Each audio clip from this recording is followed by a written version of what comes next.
서양에서 아주 유명한 라틴어 문구 중에 보면 메멘토 모리라는 문구가 있습니다. 직역하자면 죽음을 기억하라는 말인데 풀어 말하자면 우리 인간의 삶이 그리 길지 않음을 항상 기억하고 그 하루하루를 소중히 여기며 성실히 살아가고 또 동시에 주변 사람들과의 자잘한 다툼 등 긴 안목에서 보자면 전혀 중요하지 않은 그런 작은 것들 때문에 너무 많이 걱정하거나 또는 화를 안고 살거나 다투면서 그 소중한 인생을 낭비하지 말라는 너무도 귀한 조언입니다. 하지만 우리들 대부분은 다른 더 큰 문제, 즉 하루하루 무서운 호랑이처럼 압박해오는 미래에 대한 걱정과 특히 늘 돈을 벌어 생활하는 현실적인 문제들 때문에 죽음에 대한 문제는 물론 종종 가족이나 건강 또는 우리가 이 삶을 살아가는 진정한 목적이나 이유와 같은 삶에서 정말로 중요한 문제들은 까맣게 잊은 상태로 하루하루 숨이 턱까지 차오른 상태로 급급하게 살아가고 있습니다. 그래서 우리가 잠에 들기 전에 항상 하는 생각이 나중에 로또가 되거나 아니면 어떤 행운으로 큰 돈을 벌게 되어 부자가 되면 그때는 이런저런 것들도 하며 인생을 즐기며 살고 싶다는 그런 생각을 하며 꿈의 세계로 들어가곤 하는데 이게 세상을 좀 살아보니 알게 된 것이 꼭 부자라고 해서 걱정이 없고 또 항상 행복한 것도 아니라는 점입니다. 물론 돈이 가져다주는 편리함이라는 게 분명히 존재하긴 하지만 그게 절대로 만능은 아니라는 것. 또 한편 그 돈으로 인해 새로 생기는 문제들 또한 엄청나게 많다는 것도 엄연한 사실인데 아무튼 그럼에도 누군가 경제적 자유를 얻은 다음 자신의 삶을 찬찬히 돌아보게 되면 좀 더 여유롭고 넓은 시각으로 이 삶이라는 것을 조망할 수 있을 듯 싶은데 이 영상에서는 바로 그런 경제적 자유를 얻은 남자, 그것도 러시아가 가장 가난하고 폭력적이었던 그 시절 가난을 피해 미국으로 건너와 말 그대로 맨 바닥에서부터 맨손으로 자신의 삶에서 커다란 경제적 성공을 이룬 뒤 과연 이 삶에서 돈과 물질적 성공을 빼고 나면 무엇이 남는가에 대한 철학적인 고민을 한 끝에 자신이 깨달은 그 삶의 지혜를 한 권의 책으로 정리한 죽음은 통제할 수 없지만 인생은 설계할 수 있다의 저자 비탈리 카스넬슨의 이야기를 들어보려고 합니다. 앞서도 잠깐 설명했지만 그는 원래 러시아 사람입니다. 하지만 가난을 피해 어릴 적에 부모님과 함께 미국으로 건너왔고 힘든 상황에서도 성실하게 노력한 끝에 투자 분야에서 탁월한 능력을 인정받아 미국 최고의 투자사 중 한 곳인 IMA의 CEO가 된 인물입니다. 그리고 일명 적극적 가치 투자라는 투자법으로 포브스로부터 새로운 벤자민 그레이엄이라는 극찬과 함께 파이낸셜 타임즈 등 여러 경제지에 글을 기고하는 아주 유명한 투자 전문가입니다. 그런데 그는 그렇게 자본주의 사회 정점에 올라선 후 어딘가 삶에서 돈으로는 절대로 채워지지 않는 무언가를 경험하게 되고 그 갈증의 원인을 이해하고 해결하기 위해 다양한 지혜를 연구하던 중에 고대 로마인들의 철학인 스토아 철학에서 그 해답을 발견합니다. 그리고 이 책은 그가 그 스토아 철학에서 발견한 어떻게 하면 항상 더 많은 것을 갈망하지 않으면서도 풍족하고 감사한 마음으로 삶을 살아갈 수 있는지, 그리고 인생이 우리에게 시험하는 그 온갖 사고와 고통에 대해 의연하게 대처하며 평정심을 유지하며 살 수 있는지에 대한 이야기들을 나누고 있습니다. 참고로 이 책은 투자 전문가가 썼다고는 믿기지 않을 정도로 글이 차분하고 따뜻합니다. 그리고 어떻게 보면 누군가 아는 사람이 보낸 편지처럼 느껴지기도 하고 또는 같이 고생하고 있는 옆 사무실 동료가 함께 술 한잔 마시며 건네는 이야기처럼도 느껴질 정도로 철학책이나 자기계발 책보다는 매우 쉽게 읽히는 한 권의 따뜻한 에세이집처럼 느껴지지만 그 조용한 편안함 속에는 2000년도 넘게 살아남은 고대 로마인들의 강력한 철학 지혜가 꾹꾹 담겨 있어 매우 도움이 많이 되는 책입니다. 일단은 그 핵심이 되는 스토아 철학 부분을 중심으로 그가 전하는 조언들 몇 가지를 여기 옮겨보도록 하겠습니다. 먼저 이 스토아 철학이라는 것은 고대 그리스에서 제논이라는 사람에 의해 시작이 되었지만 이후 로마로 전파된 후 에픽테토스와 세네카 그리고 로마 황제 마르쿠스 아우렐리우스 이렇게 세 사람에 의해 꽃을 피운 철학입니다. 스토아 철학의 핵심은 바로 절제입니다. 스토아 철학에서는 이 삶이라는 것이 피할 수 없는 고통이 가득한 곳이며 또 우리 인간이란 존재들도 절제하지 않으면 그 탐욕과 방종이 절대 스스로 멈추지 못하고 결국 스스로를 파멸로 이끌 때까지 멈추지 않고 나아가는 매우 미숙하고 불안한 존재들로 보고 있기 때문에 큰 행복이나 유명세를 타는 것이 아닌 아무 일 없이 무탈하게 하루를 보내는 것에서 매일 감사함을 느끼며 살아가야 한다고 가르치는 철학입니다. 실제로도 이 스토아 철학의 첫 번째 철학자인 에픽테토스의 경우 원래 노예로 팔려왔다가 이후 자유인이 된 케이스인데, 노예였을 때 주인이 재미로 그의 다리를 부러뜨려 평생을 절름발이로 살았던 사람이고, 또 가장 유명한 사람인 세네카의 경우 말하자면 로마 폭군 황제 네로의 가정교사이자 최측근 자문 역할을 하며 상상을 초월하는 부와 명예를 누리며 더없이 화려한 삶을 살았지만, 그 과정에서 외딴 섬에 무려 8년 동안 유배를 간 바람에 거기서 너무 괴로워 스스로 목숨을 끊을 생각까지 했었고, 또 나중에는 그 변덕쟁이 네로의 미움을 사 스스로 자결하라는 명령을 받아 죽으려고 했음에도 그때는 이미 몸이 너무 노쇠해 맥을 끊었는데도 출혈이 느려 죽지 않자 이번에는 독약까지 마셨는데 그마저도 숨을 끊지 못해서 숨막히는 증기탕에 넣어져 힘겹게 생을 마감한, 그렇게 매우 화려하지만 고통스러운 삶을 살았습니다. 세 번째 인물인 마르쿠스 아우렐리우스는 개인적으로 가장 존경하는 사람 중 한 명이자 마치 우리나라 이순신 장군처럼 정말로 이런 사람이 실존했다고 하는 의심이 들 정도로 한 인간으로서 믿기 힘든 수준의 삶을 살았던 인물로 영화 글라디에이터에서 나온 그 황제의 실제 모델입니다.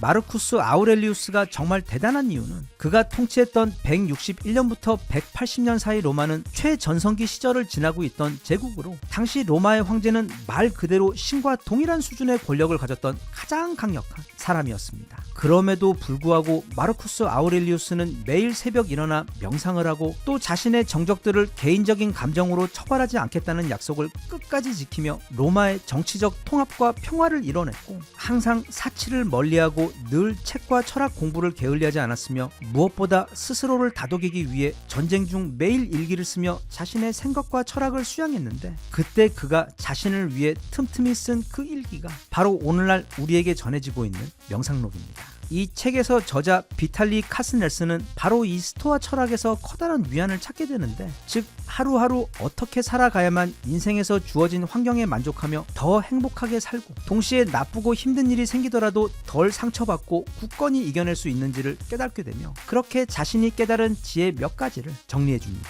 첫째, 우리는 다 금방 죽는다는 사실을 깨닫는 것입니다. 잘 생각해보면 우리들 대부분 마치 한 500년은 살 것처럼 살고 있습니다. 우리에게 주어진 삶이 사실 그리 길지 않다는 걸 깨닫고 나면 인생에서 정말로 중요한 것과 언뜻 그렇게 보이기는 하지만 실제로는 그렇지 않은 것들이 구분되어 보이기 때문에 메멘토 모리 문구에 참뜻을 새겨 지금 내게 남아있는 삶이 얼마나 짧은지, 그래서 어떻게 하면 그 시간을 최대한 가치 있게 살아갈지에 대해 한 번쯤 고민해보라고 그는 말합니다. 둘째는 우리는 평생 공부를 해야 한다는 점입니다. 인생은 학교이고 우리는 영원한 학생이라는 사실을 깨닫고, 또 세상에는 지금 내 나이가 아무리 많든 간에 새롭게 배울 수 있는 것, 또 그래서 내 인생을 좀 더 지혜롭고 풍요롭게 해줄 지식과 깨달음이 너무도 많기 때문에 절대로 배움을 멈추지 말고 항상 삶과 모든 이들로부터 배움을 얻으려는 학생의 태도를 잃지 말라는 당부입니다. 셋째는 바로 절제를 하라는 당부입니다. 저자 비탈리는 자신은 디저트도 먹지 않고 탄산음료도 마시지 않는다고 합니다. 여기서 그가 말하고 싶은 것은, 그러니까 당신들도 스티브 잡스처럼 평생 과일만 먹고 탄산음료 같은 건 먹지 말아라 하고 말하는 것이 아닌, 오늘날 우리 인간 사회는 모든 것이 다 너무나 풍족해서, 그리고 또 우리가 너무 절제를 하지 않아서 그 풍족함이 과해 오히려 기쁨을 누리지 못하는 경우가 많으니, 탄산음료를 마시더라도 가급적 평소에는 줄이고 특별한 날에만 한 번씩 마신다거나, 과자나 케이크 또는 디저트 같은 것도 몸이 원하는 대로 너무 자주 아무 때나 먹지 말고 절제하며 가끔씩만 먹는다면 건강도 좋아질 뿐더러 가끔씩 그렇게 마시는 시원한 콜라나 또 달콤한 케이크가 훨씬 더 맛있을 것이라는 뜻입니다. 넷째, 다른 즐거움은 줄이더라도 수면은 철저하게 챙기라고 그는 조언합니다. 수면은 우리의 몸뿐 아니라 정신이 휴식을 취하는 시간이기 때문에 정말로 그 수면을 줄여야 할 만큼 중요한 일이 있지 않는 한 매일 약 7시간에서 8시간 정도의 양질의 수면을 취하도록 노력하면 건강에 좋은 것은 말할 필요도 없고, 평소 기분도 훨씬 더 나아지고 또 하는 일도 모두 더 잘 될 것이라는 게 그의 당부입니다. 그러면서 그는 어떻게 하면 수면의 질을 높일 수 있는지, 어떻게 하면 더 쉽게 잠에 들 수 있는지 굉장히 깨알같은 팁들도 알뜰하게 정리해 소개하고 있습니다. 그 다음은 명상을 하라는 조언입니다. 사실 이 명상이라는 단어만 들어도 벌써 뭔가 엄청 어렵게만 느껴지는 게 사실인데, 그는 자신이 명상을 습관화한 이후로 삶의 질이 크게 높아졌음을 고백하며 대신 정석대로 명상을 하는 것이 그리 쉽지 않다는 점도 인정합니다. 그래서 그는 걷는 것을 추천합니다. 매일 일정한 거리를 걷는 것은 자신이 해보니까 명상과 거의 동일한 효과를 가져다 주었기 때문에 일부러 운동을 할 시간이나 또는 명상을 할 시간을 낼 수 없는 경우 최소한 하루에 20-30분 정도라도 걷는 것을 습관들이면 삶의 질이 크게 높아질 것이라고 추천합니다. 그리고 그는 삶에서 걱정거리나 어려움이 닥쳤을 때 고비를 넘기는 방법을 귀뜸해 주는데, 일단 걱정거리가 있을 때에는 고대 로마 스토아 철학자들이 했던 일명 부정적 시각화를 해보라고 가르쳐 줍니다. 부정적 시각화란 그냥 어두운 방에 앉아 자동차 공회전 하듯 계속 걱정만 하는 게 아니라 지금 이 상황에서 가장 나쁜 결과가 나왔을 때를 미리 떠올려 보는 것입니다. 그렇게 해보면 정말로 신기하게 마음이 편안해지고, 또 그 최악의 경우가 생각보다 그리 나쁘지 않은 경우도 많고, 그리고 이미 그 최악을 상상해 보았기 때문에 이제부터는 그 최악의 상황이 좀 더 낫도록 어떻게 노력해야 할지 생각이 정리되기 때문입니다. 실제로 우리는 어떤 확실한 미래 때문에 두려운 경우보다 그 걱정의 미래가 모호하기 때문에 막연히 두려운 경우가 많기 때문에 자신의 두려움에 정면으로 맞서 그 최악의 상황을 상상해보고 거기서부터 하나씩 해결 방법을 찾아보려고 하면 마음도 덜 힘들고 또 더 지혜롭게 걱정거리를 해결할 수 있다고 로마의 철학자들의 지혜를 빌려 그는 조언합니다. 그리고 끝으로 그는 다른 사람들의 생각 따위에는 신경 쓰지 말라고 말합니다. 왜냐하면 다른 사람들이 나에 대해 어떻게 생각하는지는 내가 통제할 수 있는 것이 아니며, 또 동시에 그들이 어떻게 생각하든 그건 사실 나에게 아무런 영향도 없는 데다 무엇보다 내가 생각하는 것처럼 다른 사람들은 나에 대한 생각을 거의 하지 않기 때문입니다. 왜냐하면 다들 자기에 대한 생각을 하는데 너무 바쁘기 때문입니다. 그리고 무엇을 할 때 이것에 대해 다른 사람들이 어떻게 생각할지에 대해 너무 고민하게 되면 위축이 되어 내게 큰 의미가 있는 도전도 지레 포기하게 되는 경우들이 많기 때문에 어차피 인생은 짧고 그들도 나도 이제 곧 있으면 다 죽게 되어 이 세상에는 우리가 여기 잠깐 살았다는 것조차 기억하는 이도 아무도 남지 않을 것이기 때문에 내가 내 인생의 주인이 되어 다른 사람들의 생각에 지나치게 신경 쓰며 존재하지도 않는 문제로 스스로를 힘들게 하지 말고, 타인에 대한 걱정이나 생각은 어느 정도 내려놓고 그 시간에 어떻게 하면 내 삶을 더 지혜롭게 그리고 더 행복하게 살아갈 수 있을까에 노력하라고 그는 당부합니다. 이 이야기는 다른 영상에서도 여러 번 했는데, 제가 정말 좋아하는 평온의 기도, 즉 내가 바꿀 수 없는 것들에 대해 받아들일 수 있는 평온함과 내가 바꿀 수 있는 것들에 대해 바꾸는 용기, 그리고 그 둘을 구별할 수 있는 지혜를 달라는 그 기도문의 말이 바로 이 스토아 철학의 뼈대이자 핵심입니다. 죽음이란 건 우리가 어떻게 할 수 없는, 지금 이 순간에도 부지런히 오고 있는 미래의 사건이지만, 대신 지금부터 그때까지 그 사이에 있는 모든 시간들은 온전히 우리의 것으로 우리의 노력으로 더 낫게 만들 수 있는 기회들입니다. 비록 2000년도 훨씬 더 지났지만 저자 비탈리 카스넬슨의 이야기를 통해 고대 로마의 스토아 철학자들의 지혜가 우리들 가슴에 닿아 우리 모두가 절제를 통해 좀 더 풍요롭고 현명한 삶을 사는데 도움이 되었으면 좋겠습니다.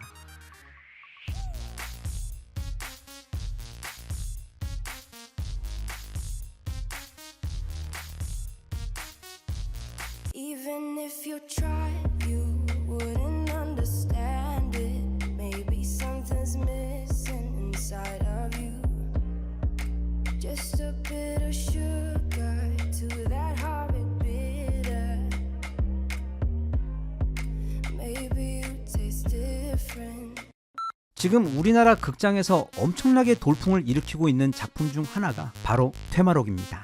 네, 지금 이 퇴마록이라는 제목을 듣는 순간 갑자기 마치 그 오래전 첫사랑의 얼굴이 떠오르듯 가슴이 설레고, 그 노스텔지아적 익숙하고 편안한 옛날 느낌, 어릴 적 밤을 꼬박 새며 읽었던 그 흡입력 쩌는 대한민국 오컬트 작품의 조상님이자 어쩌면 다시는 나올 수 없는 최고의 소설인 그 퇴마록의 내용이 기억나며 심장이 뛰는 분들도 아마 많이 계실 것 같은데, 지금 극장에서는 그 퇴마록을 애니메이션으로 만든 작품이 상영 중에 있습니다. 물론 이 퇴마록은 과거에도 한번 영화로 만들어져 그때 관객들은 물론이고 귀신들까지 다 도망가게 만들 정도의 실망스러운 기억 때문에 혹시 이번에도 또 그런 것이 아니겠냐며 의심이 들 수도 있는데, 이번에 나온 이 퇴마록 애니메이션은 어쩌면 우리나라에서 그동안 나온 모든 애니메이션 작품 가운데 또는 전 세계에서 나온 모든 오컬트 애니메이션 가운데 최고의 명작일 정도로 그 작품 퀄리티가 그냥 말도 안 되는 수준입니다. 긴 말 필요 없이 여기 그 하이라이트 장면 짧게 편집한 것 잠시 보고 다시 이야기 이어가겠습니다.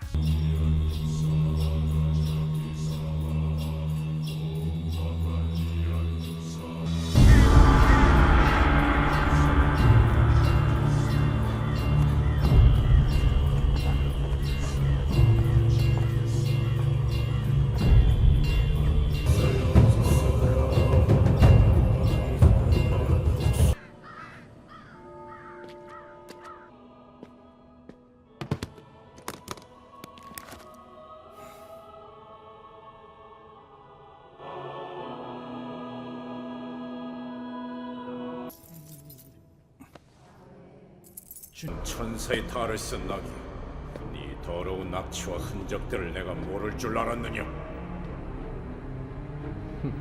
감히 악의 피조물이 성전안까지 침범해 인간과 주님의 피와 살을 탐하다니. 내 집은 기도하는 집이라 일컫 너희 원수들의 권세는 물러갈지도여 전하여라. 주님의 이름으로 명하노라. 모습을 드러내라.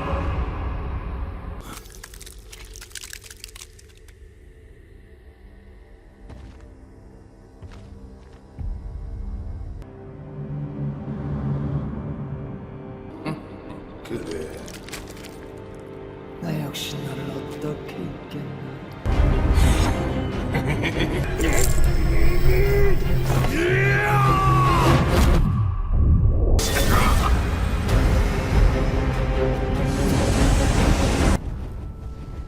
아직 부족해.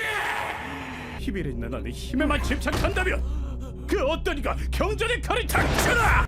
300이 반으로 나뉘고 5씩 모자랄 때 절의 주춧돌이 지붕 위로 올라가고 불씨가 하늘을 모두 태우리라. 준우 말이에요. 서교주의 일을 시작하기 전에 준우를 밀교 밖으로 내보내야 합니다. 이 일을 맡아주십시오, 장우범님.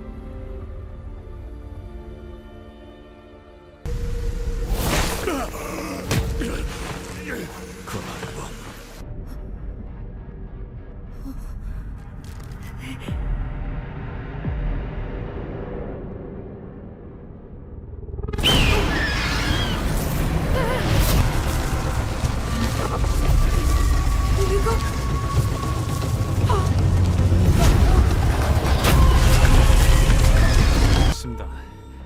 직접 들어가서 말씀 전하죠.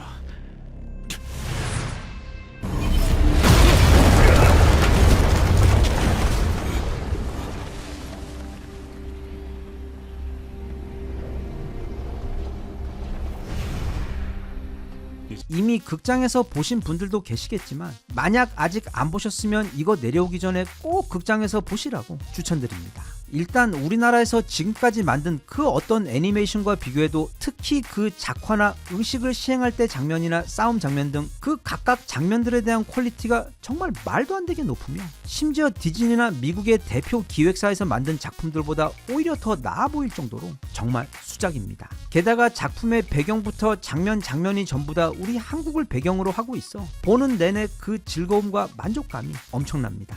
그리고 각각의 캐릭터들도 예를 들면 전직 의사이자 파문당한 신부이며 체육관에서 최소 3대 1000은 너끈히 칠 것 같은 우리 박 신부님도 너무도 멋있게 그려주었고 그 외 도술은 뛰어나지만 너무도 착한 장호법 아저씨나 또 승희 그리고 말하자면 태어날 때부터 각종 주술과 부적술 등 대치동 1타 강사들에게 입양되어 어릴 적부터 최고의 교육을 받은 마법 영재 준우와 또 고승에게 넘겨받은 70년 공력을 몸에 싣고 싸우는 복수의 화신 현암까지 캐릭터들 한 명 한 명의 매력이 살아 움직이며 정말 시간 가는 줄 모르고 영화를 보게 됩니다. 작품의 러닝 타임이 비교적 짧은 85분인데 보는 내내 정말 그냥 이대로 시리즈로 화장실도 가지 않고 10시간도 볼 수 있겠다는 생각이 들 정도로 정말 너무 재미있어서 개인적인 바람으로는 이 다음 편은 넷플릭스와 같은 대형 OTT에서 과감하게 투자를 해서 한 20편짜리 시리즈로 제작을 해주셨으면 하는 바람이 간절할 정도로 정말 이 작품은 앞으로도 더 많이 보고 싶습니다.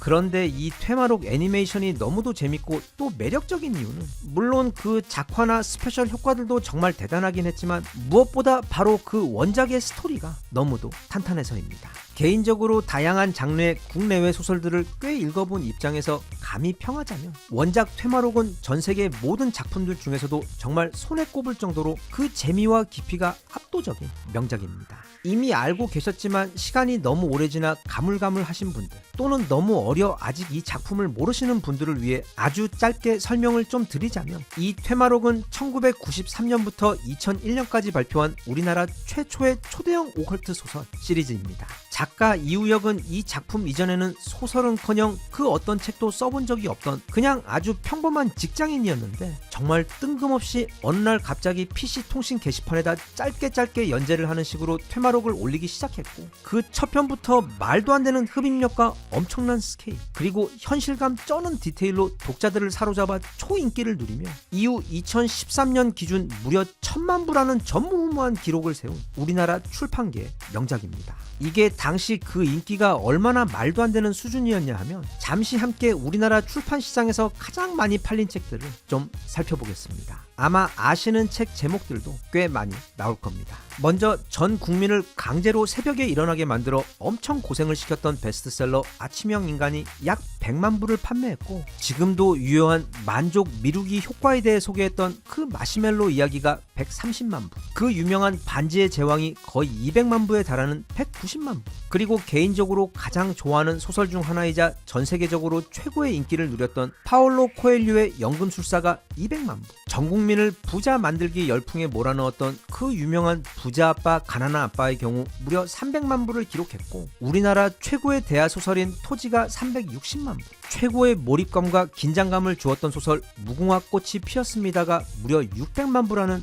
말도 안 되는 판매량을 기록하며 사실상 일반 소설이나 작품으로는 도달할 수 있는 최고의 경지까지 도달을 했는데, 이제 그 신의 경지인 무려 1000만 부의 고지에는 민음사에서 나온 세계 문학 전집을 모두 다 합한 것과, 또 어릴 적 우리 고딩들의 성경이나 마찬가지였던 성문 기초 영문법 그 녹색 책이 1000만 부를 기록했으며, 끝으로 바로 여기 소개하고 있는 퇴마록이 그 1000만 부 대기록의 주인공이었습니다. 그만큼 이 퇴마록은 우리나라의 다른 작품들은 물론이고 세계 어떤 소설 작품과 비교를 해봐도 그 재미부터 깊이, 그리고 무엇보다 몰입감이 말도 안 되게 강력한 작품입니다. 그래서 개인적으로 어디서 다시 출간을 해준다면 가장 다시 읽고 싶은 작품을 딱 한 개만 꼽으라면 그건 정말 묻지도 따지지도 않고 퇴마록일 것입니다. 재미면 재미, 또 깊이면 깊이 어릴 적 경험했던 소설을 읽으며 시간이 멈추어 버리는 그런 마법을 경험할 정도로 몰입감이 극강이었던 최고의 작품이 바로 퇴마록이었는데, 진짜 너무 감사하게도 그 전설의 퇴마록 시리즈가 새로 출간된다는 소식이 최근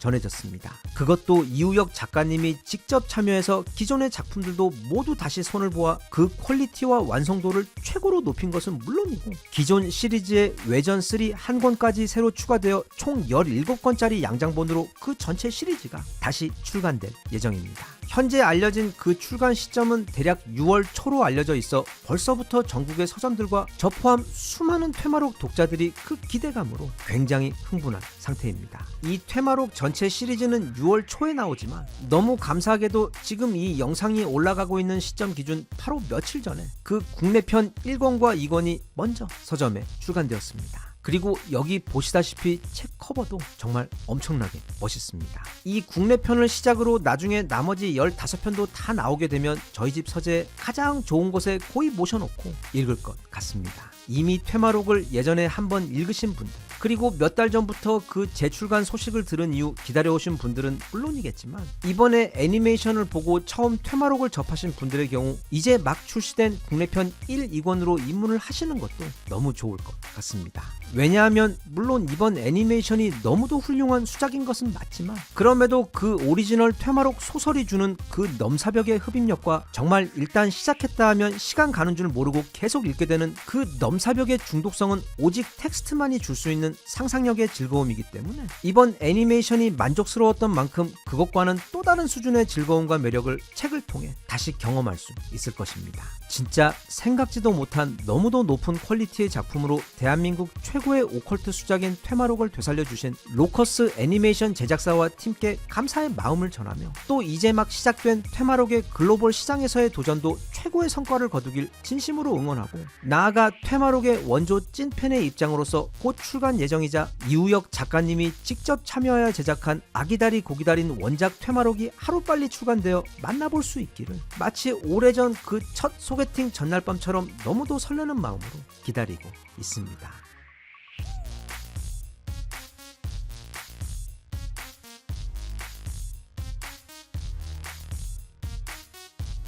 Even if you tried, you wouldn't understand it. Maybe something's missing inside of you. Just a bit of sugar to that horrid bitter. Maybe you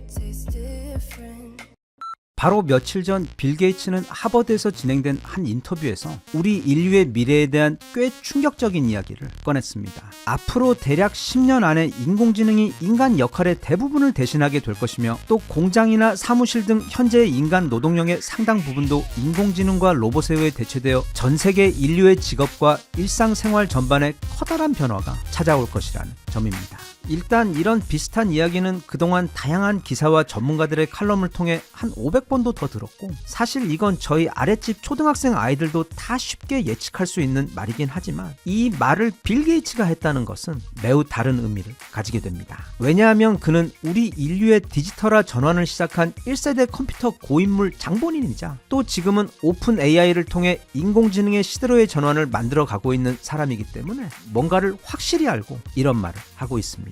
여기 그의 말에서 중요한 건 앞으로 10년 안에 일부분이 아닌 우리 인간의 역할 대부분이 대체될 것이며 또 직장과 공장의 일 상당 부분도 인공지능과 로봇이 그 자리를 대신하게 될 것이라는 말입니다. 다들 항상 느끼시겠지만 10년 금방 갑니다. 잘 상상이 안 가지만 그때는 완전히 다른 세상. 그러니까 공상과학 영화에서나 나오는 그런 세상이 실제로 찾아오게 될 것이라는 뜻인데 불과 몇 년 전 세상과 지금 2025년 4월의 현재 세상을 비교해 보아도 그 차이가 어마어마합니다. 인공지능은 이제 IT 기업의 프로그래머들은 물론이고 초등학생들도 숙제하는데 매일 사용할 정도로 마치 스마트폰 같은 또 다른 필수품이 되어가고 있고 또한 그 인공지능이 정신이라면 그 몸에 해당되는 로봇의 경우 역시 이미 상상을 초월하는 말도 안 되는 수준으로 발전하여 BMW 등 세계 여러 곳의 공장에서는 이미 로봇들이 인간의 자리를 대체하고 있고 또 테슬라의 로봇인 옵티머스 역시 올해 말부터 테슬라 자동차 공장에서 일을 시작하게 될 것이며 그렇게 우리가 인지하지 못하고 있는 사이 이 인공지능이 달린 똑똑한 로봇들은 공장을 시작으로 해서 이후 우리의 가정 안으로 빠르게 들어오기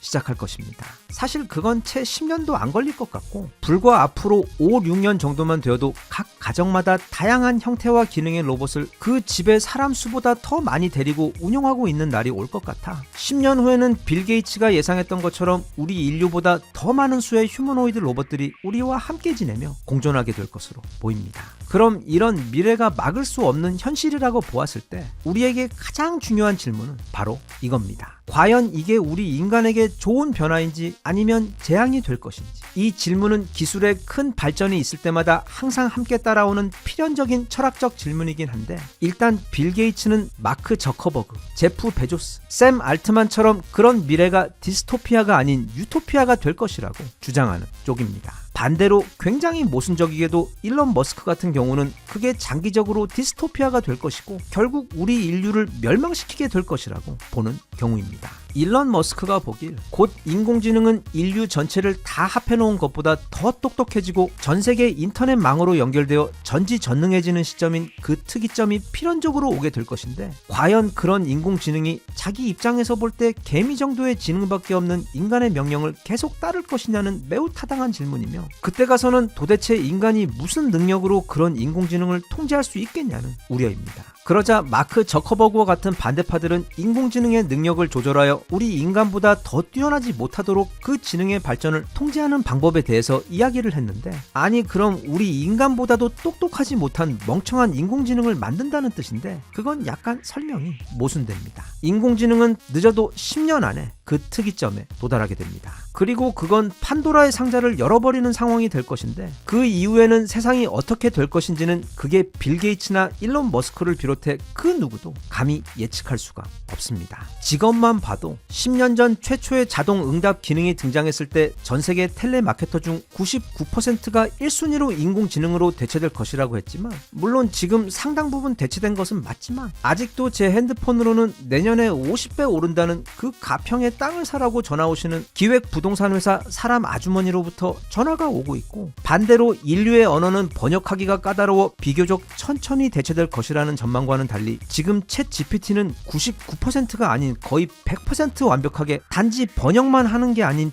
편집까지 해서 원문보다 더 뛰어난 글과 말로 번역을 해주고 있어. 사실 번역가분들의 직업은 이미 완벽하게 종말이 온 상황이기 때문에, 그리고 또 능숙한 숙련자만이 할 수 있는 직업들인 높은 하늘 위 공사 현장에서 철근을 연결하는 일이나 또는 세탁소에서 빨래를 개는 복잡한 일 같은 경우는 비교적 천천히 대체가 될 것이라고 예상했지만, 이미 인간보다 훨씬 더 빠르고 꼼꼼하게 철근을 묶는 기계들과 또 인간보다 더 효율적으로 빨래를 개는 로봇들이 이미 등장해서 현장에 투입되고 있는 상황이기 때문에, 아무튼 그렇게 우리의 예상은 종종 많이 틀립니다. 그래서 빌 게이츠의 전망처럼 진짜 전 세계 인류가 노동에서 해방되어 매달 정부에서 무상으로 주는 월급으로 대부분의 시간을 가상 현실 세계에 접속해서 그 안에서 놀며 생활하며 지내는 게임 같은 세상이 될지, 아니면 인간들이 동굴 안으로 숨어 들어가 기계군단 스카이넷과 싸우는 무서운 세상이 될지는 아무도 모릅니다. 우리는 지금 단 한 번도 가본 적이 없는 길을 가고 있고, 이제 조금만 있으면 단 한 번도 열어본 적이 없는 거대한 문을 열고 그 안에서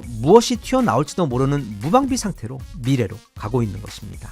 미래라는 말은 알 수 없다는 뜻을 가진 한자 미, 즉 미스테리 할 때 쓰는 그 미와 온다는 뜻의 한자 레가 더해진 단어로 아직 우리에게 오지 않은 알 수 없는 세상을 뜻합니다. 네, 미스테리는 농담입니다. 그래서 미래는 늘 불확실하다 보니 기대와 불안이 공존하여 항상 수많은, 종종 서로 완전히 반대되는 전망들이 난무합니다. 그래서 많은 경우 비록 정확하지는 않지만 최대한 그 미래를 예상하고 준비하려는 노력은 재미있기도 하고, 또 한편으론 아직 가보지 않은 미지의 세계로 걸어 들어가는 우리 시간 여행자들에게 있어 의무이기도 합니다. 앞으로 10년 후 우리의 세상이 어떻게 될지에 대해 사실상 생각할 수 있는 모든 영역을 다 커버하면서 다루고 있는 책 10년 후 세계사 미래의 역습에서는 앞서 설명한 지금 무서운 속도로 발전하고 있는 인공지능과 이미 인간의 감정까지 표현이 가능해진 로봇 시장의 상황과 페이스북과 넷플릭스 그리고 쿠팡과 같은 빅데이터 기업들이 시장을 넘어 세계 패권을 두고 싸우고 있는 현장, 그리고 이제는 기업에서 국가로 그 범위를 넓혀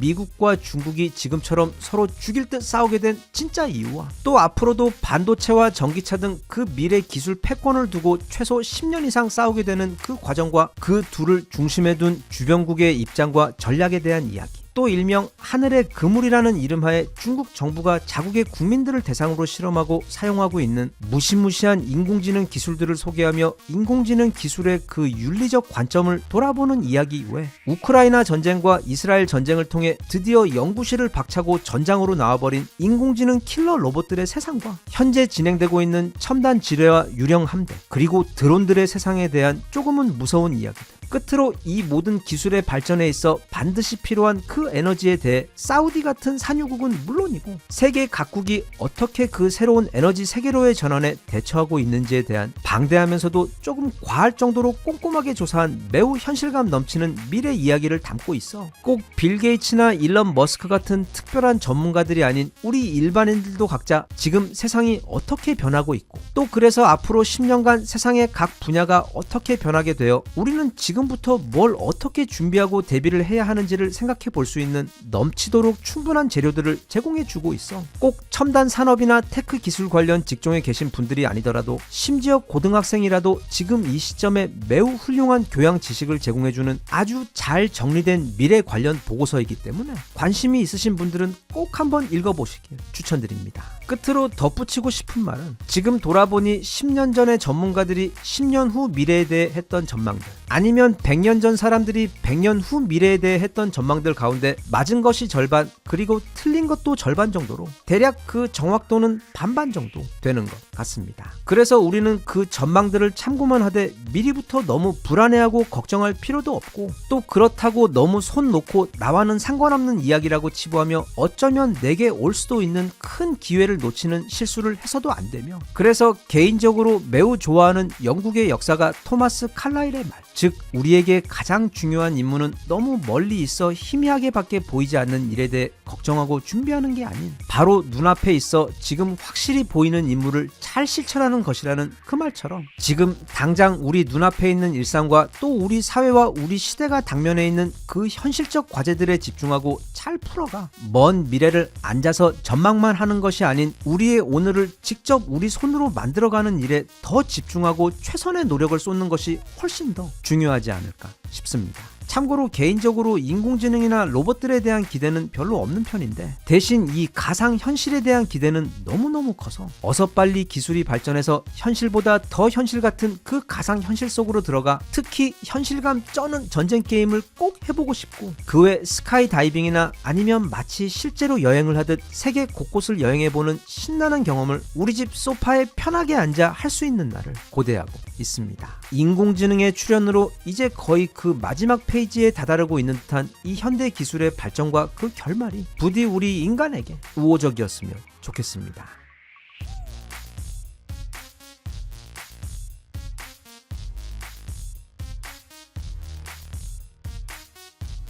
Even if you tried, you wouldn't understand it. Maybe something's missing inside of you. Just a bit of sugar to that horrid bitter.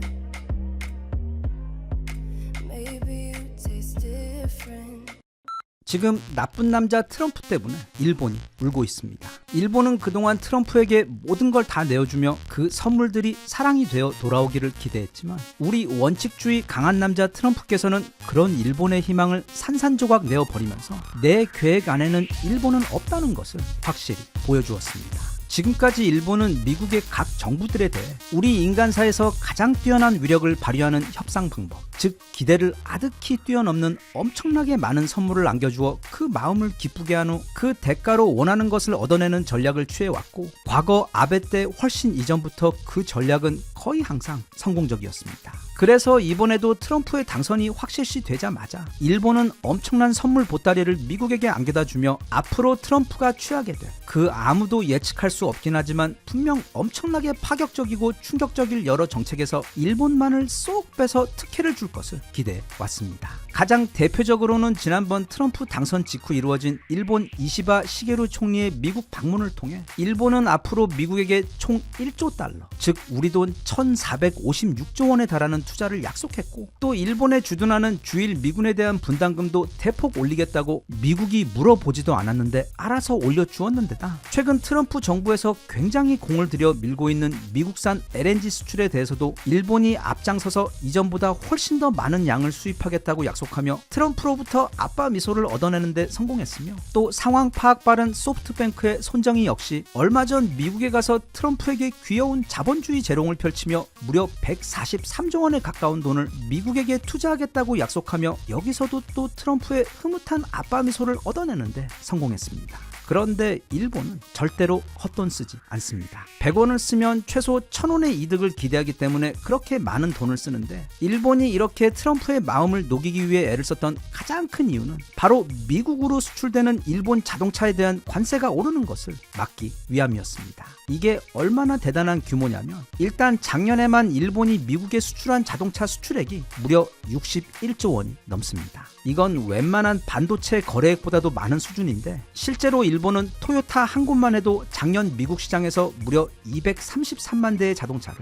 팔았습니다. 그러니까 작년 토요타는 일본 내에서는 108만 대를 판매하는 동안 미국에서만 233만 대를 판매한 것입니다. 참고로 전 세계에서 자동차 시장 크기가 그냥 넘사벽이라는 중국에서조차 토요타는 작년에 총 178만 대를 판매했기 때문에 토요타에게 있어 그리고 일본에게 있어 이 미국 시장은 가장 중요한 시장입니다. 현재까지 미국에 수출되는 일본 차들에 매겨지는 평균 관세는 약 2.5% 수준입니다. 그런데 이번에 트럼프는 일본 정부의 간절한 노력에도 불구하고 그 관세를 무려 이전의 10배인 25%로 올려버렸습니다. 바로 일본이 어떻게 해서든 피하려고 했던 가장 끔찍한 상황이 실제로 벌어져 버린 것입니다. 작년에 일본이 미국에 수출한 그 61조 원은 일본의 산업 전체가 미국에게 수출하고 있는 전체 수출액의 무려 29% 가까이를 차지하고 있는 절대적인 품목이기 때문에 미국에 차 수출 못하면 이제 토요타는 문 닫아야 합니다. 하지만 그렇다고 해서 지금까지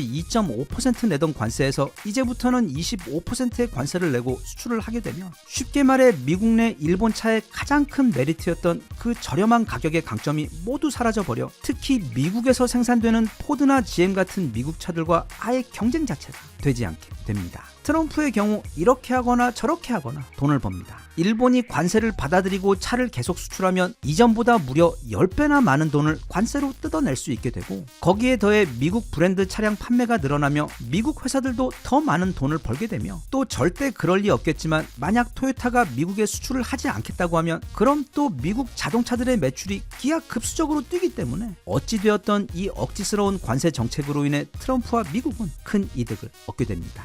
물론 이미 선로를 한참 이탈해 우주로 가고 있는 듯 보이는 이 트럼프 기차가 실제로 얼마나 오래 더 이런 식으로 달릴 수 있을지, 또 이미 큰 반발이 일어나고 있는 캐나다와 유럽 등 기존 동맹들과의 사이의 균열이 어떤 문제가 되어 돌아오게 될지는 현재로서는 알 수 없지만, 아무튼 지금 이 트럼프 기차는 확실히 브레이크가 고장이 나 있거나 아니면 아예 그 브레이크를 사용할 생각이 전혀 없이 계속 이대로 달릴 예정인 듯해서 지금 전 세계가 매우 큰 혼란과 충격 속에 빠져 있습니다. 그런데 우리 한국의 경우 최근 그런 일본과는 매우 다른 움직임을 보이며 이 어려운 숙제를 매우 현명하게 풀어가는 모습을 보여주어 한국과 미국 양쪽에서 크게 칭찬을 받고 있습니다. 지난 3월 24일 현대자동차의 정의선 회장은 미국으로 가 백악관에서 트럼프와 만난 자리에서 앞으로 4년간 미국에서 210억 달러, 우리 돈 31조 원을 투자하겠다고 발표했습니다. 이 액수는 일본 이시바 총리와 손정희 회장이 약속한 그 1600조 원보다도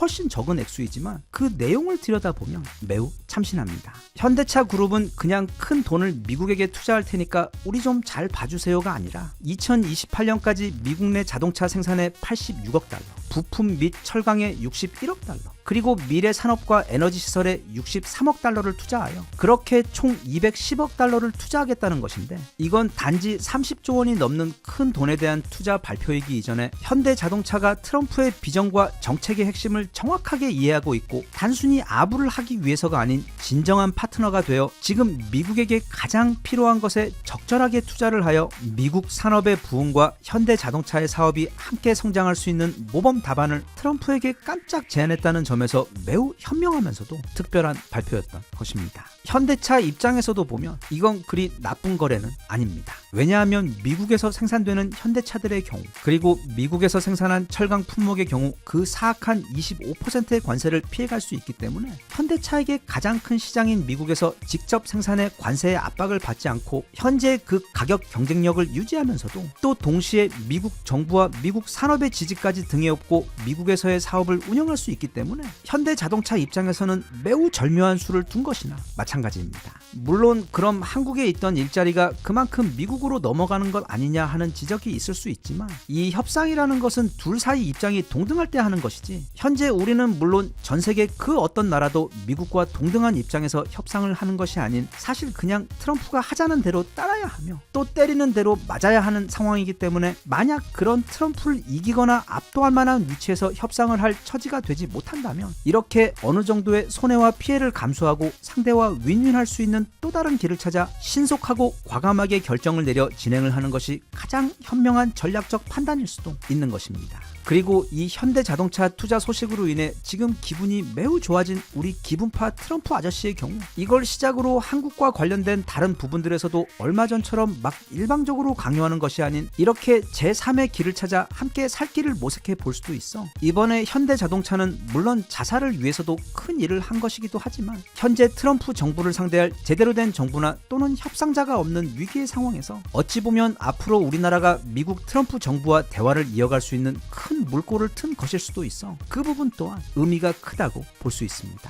끝으로 일본은 진짜 트럼프에게 뭘 밉보인 건지 그 1600조 원이 넘는 지극정성에도 불구하고 매몰차게 25%의 관세를 일본 차에게 매겨버리면서 일본을 멘붕에 빠지게 하더니, 바로 며칠 전에는 또 앞으로 주일 미군의 예산과 역할을 축소하겠다는 일본 입장에서는 청천벽력과도 같은 발표를 해버렸습니다. 이건 최근 CNN 발표로 알려진 것인데, 일론 머스크가 이끄는 미국 정부 효율성 부서의 제안에 따라 지금 트럼프 정부는 미국 연방 정부의 씀씀이를 씀씀이를 줄이기 위해 미군의 해외 사령부를 통합하거나 축소하는 작업을 지금 하고 있는데, 그 중에서도 특히 바이든 정부에 의해 최근까지 진행해온 주일 미군의 예산 증액과 역할 강화를 모두 즉시 멈추고 점차 그 규모를 축소하는 방향으로 개편을 하겠다고 발표한 것입니다. 일본은 최근까지 바이든 정부와 발맞추어 자국 군대의 관련 범위를 확장시키고 또 육해공 자위대를 하나의 체계로 움직이는 통합된 군 사령부로 만드는 작업, 즉 자위대를 정상적인 군으로 만드는 작업에 한참 공을 들이고 있었는데, 이렇게 되면 미군이 일본에 기대하는 역할이 축소되고, 그러면 또 일본이 지금보다 더 강력한 군을 가지는 것이나 또는 헌법을 개조해 정상적인 군이 되는 것을 지지하는 미국이나 세계, 심지어 일본 내 여론들도 힘을 잃게 돼요. 최근 급격하게 빨리 움직이며 몸집을 불리고 또 군 정상화를 시도하고 있던 일본의 입장에서는 그 모든 것이 무산되어 버릴 크나큰 위기가 지금 찾아온 것입니다. 그래서 일본은 요즘 이래저래 트럼프 때문에 아주 죽을 맛입니다. 우리 트럼프 아저씨는 공평합니다. 왜냐하면 그는 모두에게 불공평하기 때문에. 그는 고집불통에다 화가 난 7살짜리 꼬마처럼 폭군이긴 하지만 그게 항상 우리에게 나쁜 것만은 아닌 것 같습니다. 모든 상대에게는 약점이 있고 또 타협을 통해 모두가 이익을 볼 수 있는 묘수가 있듯이, 최근 현대자동차가 매우 현명한 전략을 통해 그 어려운 상황에서도 서로 윈윈하며 특히 아부가 아닌 실력으로 상대의 마음과 신뢰를 얻어낸 묘수를 찾아낸 것처럼, 지금 우리나라에게 남은 트럼프와의 남은 다른 모든 협상에서도 이렇게 현명한 태도로 최선의 결과를 얻어낼 수 있었으면 좋겠습니다.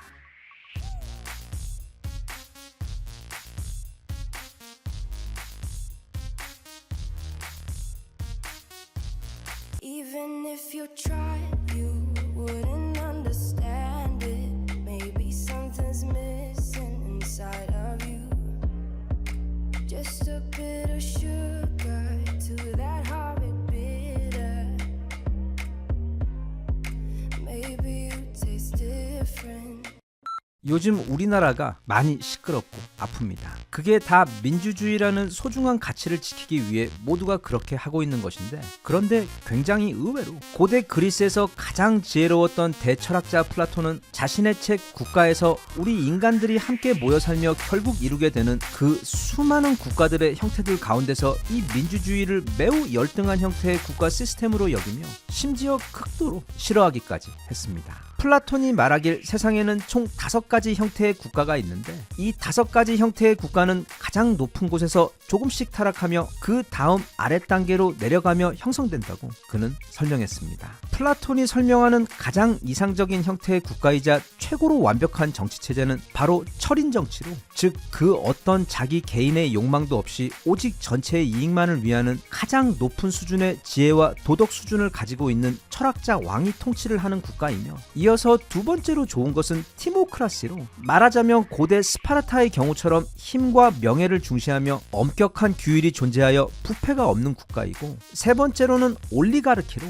말하자면 부자들이 국가의 주인이 되어 운영되는 국가로, 어떻게 보면 과거 왕과 귀족이 힘을 나누어 가졌던 봉건주의 세상과도 비슷한 면이 많은 제도입니다. 그런데 이때부터 본격적으로 부자와 가난한 자, 그리고 귀족과 평민들 계층 간의 갈등이 문제가 되기 시작합니다. 그래서 만약 여기서 국가가 더 붕괴되고 타락을 하게 되면 그제서야 등장하는 것이 바로 만인의 평등을 말하는 민주주의입니다. 플라톤은 이 민주주의에 대해 겉으로는 자유와 평등을 강조하고는 있지만 실제로는 군중의 무질서와 권력자들의 방종이 난무하며 그 애초 이상과는 달리 전혀 자유롭거나 평등한 국가가 될 수 없으며, 그래서 여기서 더욱더 국가가 타락을 하게 되면 결국에는 가장 나쁜 형태인 바로 티라니가 돼요. 즉 더 나은 자유와 평등을 빌미로 권력을 잡은 어리석고 타락한 독재자 폭군이 국가 전체를 지배하는 나라가 된다고 설명했습니다. 즉 플라톤의 이론에 따르면 오늘날 세계 대다수의 국가들이 이루며 살고 있는 이 민주주의라는 정치 시스템은 마지막에서 딱 두 번째에 있는 매우 열등한 국가 형태라는 뜻입니다.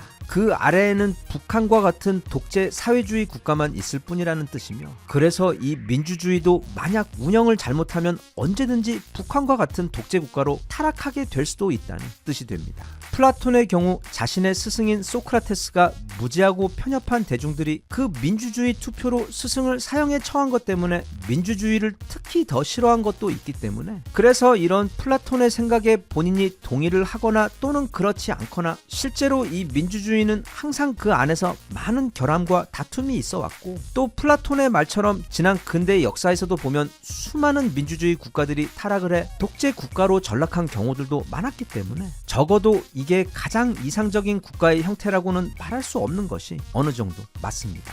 바로 이 부분에 대해 우리나라 지식인들 가운데 어쩌면 가장 유명한 분인 고 이어령 선생께서는 이 민주주의는 결점이 많은 제도이며 절대로 이상적으로 완벽한 정치체제가 아닌 것은 분명하지만 그럼에도 이것이 우리 부족한 인간들이 만든 제도 가운데 그나마 그것보다 더 나은 것이 없기 때문에 마치 가시에 찔리지 않고는 장미를 딸 수 없는 것 또는 죄를 짓지 않고는 사랑을 느낄 수 없다는 인간의 형벌처럼 어쩔 수 없이 채택하게 된 정치체제라고 그는 설명한 바 있습니다. 다시 말하면 이어령 선생님처럼 많은 공부와 지적 고찰 그리고 나라와 인간을 사랑하는 깊은 마음을 가진 분도 이 민주주의라는 제도가 어딘가 심각한 결점이 많은 제도라는 점을 인정하며 그럼에도 불구하고 그것이 우리가 가진 최고의 선택지이기 때문에 항상 싸우고 아프며 늘 그렇게 끊이지 않는 진통을 겪으면서도 어쨌든 그 안에서 최선의 답을 이끌어내려고 노력하는 것이 우리 모두의 사명이라고 친절하게 풀이를 해주신 겁니다.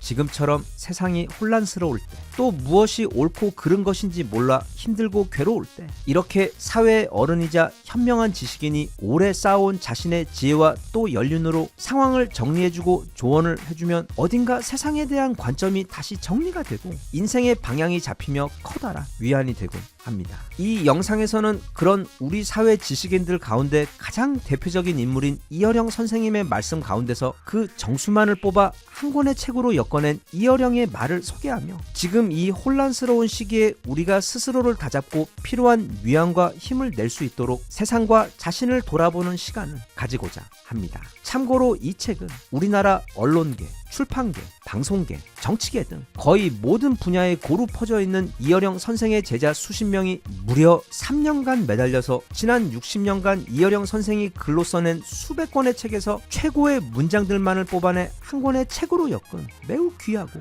소중한 책입니다. 여기 별다른 추가 설명 없이 그 문장들 가운데 일부를 뽑아 최대한 원뜻 그대로 소개를 해볼까 합니다. 그가 우리에게 말하길 새로운 세계는 오직 죽을 만큼 괴로운 것들을 겪고 넘어서야만 만날 수 있다고. 그래서 그게 사랑이든 또는 국가든 간에 반드시 그 잉태의 괴로움이 있는 법이기 때문에 지금 겪고 있는 그 괴로움을 소중하게 생각하라고 그는 말합니다. 세상에서 가장 소중한 것은 바로 가족이다. 가족이 있기 때문에 우리 인간들은 자신의 욕망을 옆으로 미루고 타인을 위해 인내하고 양보하고 배려하며 스스로만이 아닌 모두의 행복을 위해 애쓰게 되는데 바로 그런 고귀한 사랑 때문에 우리 인류는 발전할 수 있었고 나아가 그런 가족 가운데 가장 큰 가족이 바로 국가라고 그는 설명했습니다. 그리고 그는 우리 인간은 결핍 덩어리 존재라고 말합니다. 독수리처럼 하늘을 나는 날개도 사자의 강한 힘과 이빨도 없고 추위 앞에서는 따뜻한 털을 가진 작은 토끼보다도 약한 존재가 바로 우리 인간이지만 또 한편 바로 그런 결핍과 불안정성이 있기 때문에 인간은 끝없이 고민하며 자신의 결핍을 보완해낼 기술과 문명을 만들어가기 때문에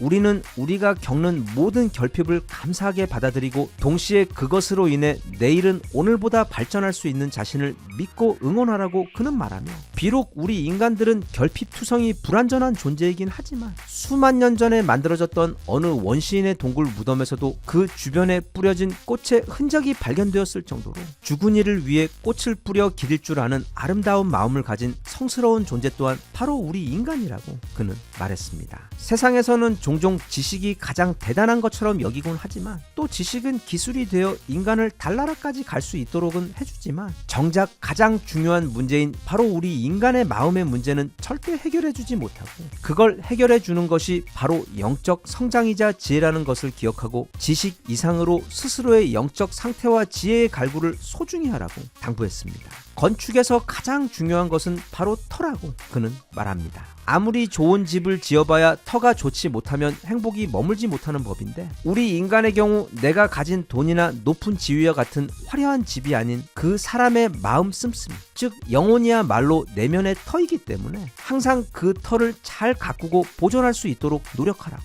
그리고 나 자신의 내면에 있는 그 터야말로 낮에는 두껍게 화장을 하고 살지만 밤이 되면 집에 와 그 화장을 모두 깨끗이 지워내고 마주해야 하는 여성들의 맨 얼굴과도 같은 것이라고 그는 조언했습니다. 이어령 선생은 우리 개개인이 일상을 살아가며 겪는 자잘한 어려움과 고통을 극복하는 데에도 매우 효과적인 조언을 전하는데, 예를 들면 무언가를 셈치라는 것입니다. 즉 우리말에 보면 도둑 맞은 셈, 술 마신 셈 또는 입장료를 낸 셈 친다는 말이 있는데, 이와 같이 살아가며 겪게 되는 여러 불행들에 대해 그보다 더 큰 화를 겪게 되지 않은 점을 감사히 여기며 더 나쁜 것에 비교해 그렇게 셈치며 스스로를 다독이라는 뜻입니다. 또한 불경에 보면 사고, 즉 네 가지 고통이라는 개념이 나오는데, 우리가 살면서 필연적으로 겪게 되는 네 가지 큰 고통을 뜻합니다. 바로 생로병사입니다. 그런데 이어령 선생은 그 네 가지는 고통이 아닌 바로 우리가 통제할 수 없는 것들을 뜻하는 것이기 때문에 주여 내가 바꿀 수 있는 것들을 바꾸는 힘을, 또 내가 바꿀 수 없는 것들을 포기할 줄 아는 용기를, 그리고 그 둘을 구별할 줄 아는 지혜를 달라고 한 평온의 기도문의 마지막 구절처럼 인생에서 우리가 통제할 수 없는 것들에 어리석게 매달리지 않고 그대로 받아들이는 지혜를 구하면 많은 고통이 줄어들 수 있다고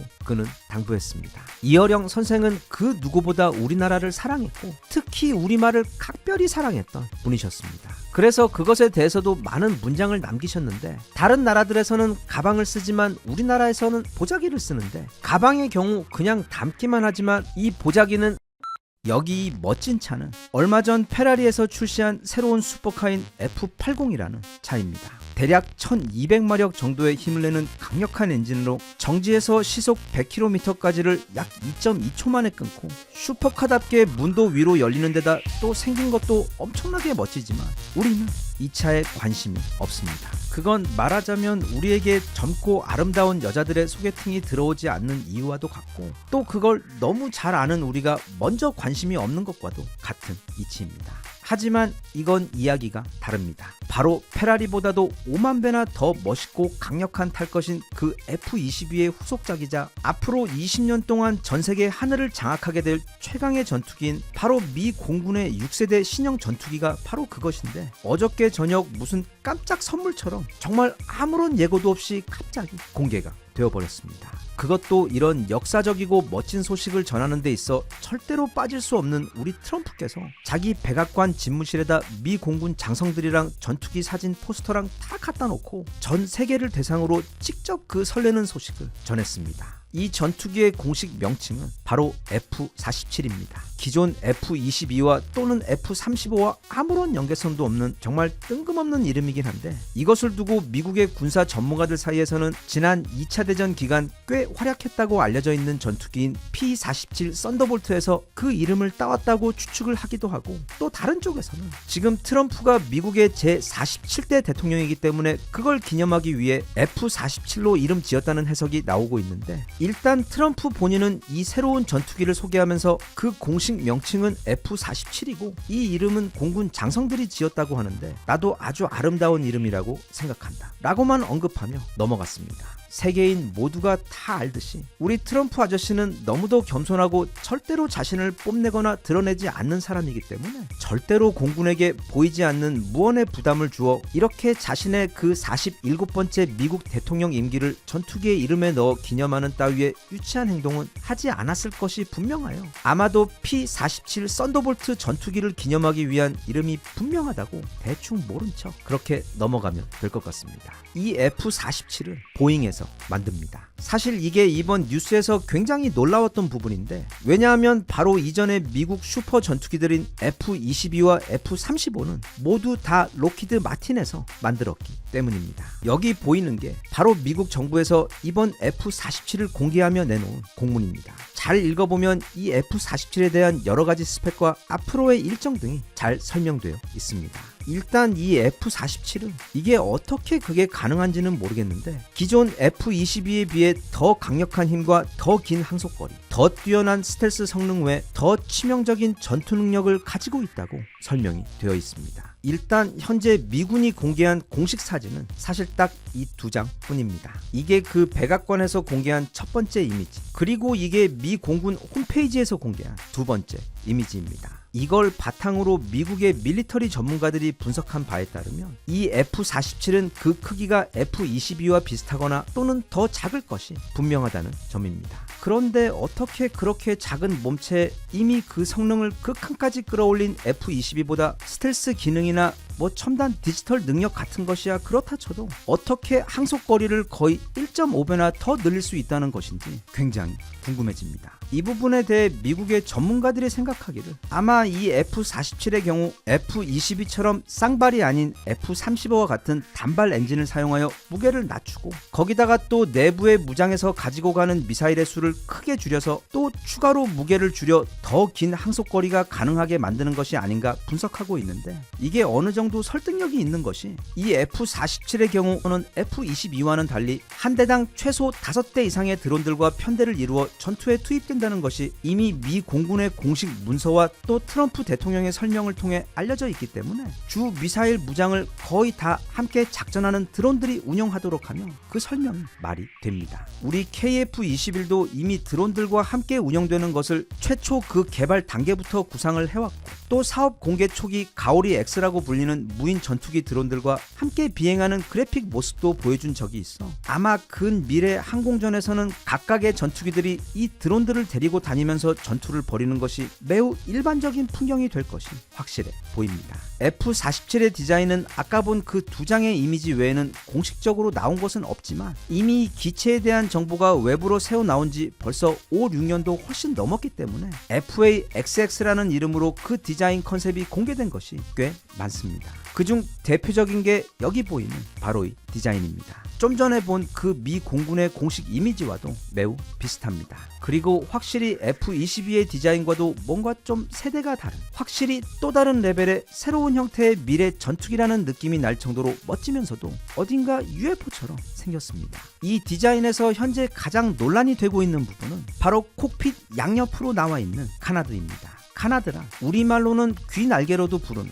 주 날개 앞에 붙어있는 작은 날개들을 뜻합니다. 중국이 만든 오직 그들 눈에만 보이지 않는 그 신비한 스텔스기 J-22에도 붙어있던 바로 그 더듬이 날개가 바로 카나드인데 원래 초기에 돌아다녔던 이런 이미지에서는 카나드가 없이 깔끔한 디자인이었는데 그리고 이 F-47 스텔스 기술의 원형으로 보여지고 있는 보잉의 BOP 기체에서도 앞 동체 부분이 매끈하고 깔끔했었는데 최근 공식 이미지에서는 분명하게 그 카나드가 보여서 굳이 왜 이런 걸 붙여 놓았냐 하는 의견들이 좀 있었습니다. 아니 보잉에서 일하는 세계 최고 전투기 디자이너와 공학자들이 어련히 알아서 다 잘 했을 것인데 아무튼 지금 유일하게 바로 그 카나드 부분이 미국의 밀리터리 온라인에서는 말이 좀 있는 편입니다. 그런데 더 중요한 건 바로 카나드 포함 그 날개의 각도입니다. 잘 보면 날개들이 모두 위를 향해 올라가 있습니다. 전문가들은 F-47이 극한의 스텔스 기능을 발휘하기 위해 날개 각도를 이렇게 위로 올려주어 그러니까 기존 F-22의 경우 날개와 동체가 만나는 부분 즉 사람으로 치면 그 겨드랑이 부분이 스텔스 기능에 있어 최대 취약점 중 한 곳이었는데 이 F-47의 경우 그 겨드랑이를 시원하게 위로 들어 올려 실제로 F-22에 비해 피탐지 면적이 고작 0.00001 제곱미터로 실제로 레이더로 보면 거의 작은 파리 한 마리 수준의 작은 면적밖에 보이지 않아 현실적으로 탐지가 거의 불가능하다고 합니다. 미 공군에서 발표하기는 F-47은 트럼프의 임기 내 하늘을 날기 시작할 것이다 라고 했고 그래서 2028년 전에는 첫 비행을 해서 대략 2030년경에는 실전 투입이 시작될 것으로 보입니다. 가격의 경우 설명에 의하면 F-22보다 저렴할 것이라고 했는데 그래서 생산 비용은 현재 F-22의 가격인 4,400억 원보다는 조금 더 저렴해질 것으로 미국 정부는 기대하고 있습니다. 언제 그렇지 않은 적이 있었냐마는 특히 최근에는 이 국제 방산 분야에 있어 그 세상과 상황이 엄청나게 빠르게 변하고 있는 것 같습니다. 독일도 이제 재무장을 선언하며 앞으로 최소 10년간은 거의 전속력으로 무기 개발 및 생산에 총력을 다할 것으로 보이고 옛날 무기 재고들 다 쏟아부은 미국과 러시아도 이제 슬슬 다시 그 거대한 창고를 채워야 하니까 바빠질 것 같고 또 아마 내년이나 내후년쯤 대만을 침공할 생각인 중국의 경우도 지금 엄청나게 새로운 무기들을 뽑아내며 차곡차곡 무기고를 채우고 있는 데다 최근에는 또 특히 드론과 인공지능이 등장하게 되면서 미래 전장의 그 다이나믹이 그 바탕부터 빠르게 변하고 있어 엄청나게 혼란스러우면서도 또 한편으론 새로운 기회들도 열리고 있어. 이제 막 세계 최고 방산국 대열에 합류하게 된 우리나라가 지금의 이 기회와 흐름을 잘 활용하여 미래 최첨단 방산 시대 최강자가 될 수 있었으면 좋겠습니다.